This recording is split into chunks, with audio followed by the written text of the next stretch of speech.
বৈষম্য বিরোধী আন্দোলন থেকে হঠাৎই তৈরি হয় জন আকাঙ্ক্ষা স্বৈরাচার পতনের এক দফা।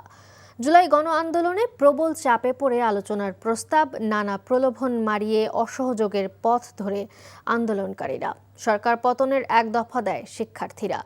গ্রেপ্তার, নির্যাতনের পরেও বিকল্প নেতৃত্বের হাত ধরে আন্দোলন চূড়ান্ত পরিণতির দিকে এগোতে থাকে। আবির আহমেদের রিপোর্ট।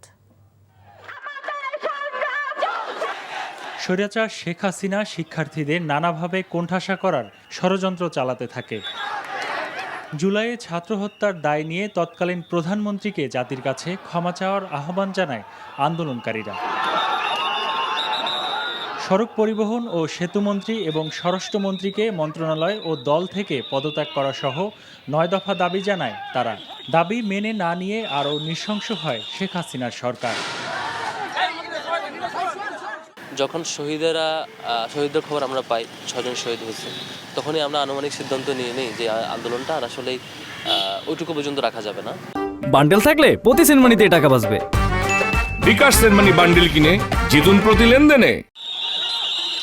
9 দফাকে ভিন্ন দিকে প্রবাহিত করতে সবাইকে অবাক করে দিয়ে 93% কোটা বাতিল করে প্রজ্ঞাপন জারি করে সরকার। কিন্তু 9 দফার কঠিন শর্তে বেকায়দায় পড়া সরকার বারবার আলোচনার আড়ালে ছাত্র জনতার উপর দমন পীড়ন চালায়। এলোপাতারি কাউকে দেখতেছে না যে কে কি এলোপাতারি গুলি করতেছিল। ইভেন ওইখানে দেখলাম যে হেলিকপ্টার আসছে র্যাবের এবং আমাদের উপর গুলি করতেছিল। আন্দোলন দমনে হেলিকপ্টার থেকে নির্বিচার গুলিতে প্রাণ ঝরে অনেক মানুষের। আমরা কেন বাইরে থেকে কান্না করব? আমাদের বাইরে কি ক্যাম্পাসে? একদিকে আন্দোলনকারীদের হত্যা, অন্যদিকে আলোচনার নামে সময়ক্ষেপণ, দাবি আদায়ে আপোষহীন রাজপথের লড়াকুড়া। আমরা একদম চূড়ান্তভাবে সিদ্ধান্ত গ্রহণ করি এই আন্দোলনকে যে কোনোভাবে আমরা এটাকে এক দফায় রূপান্তরিত করব।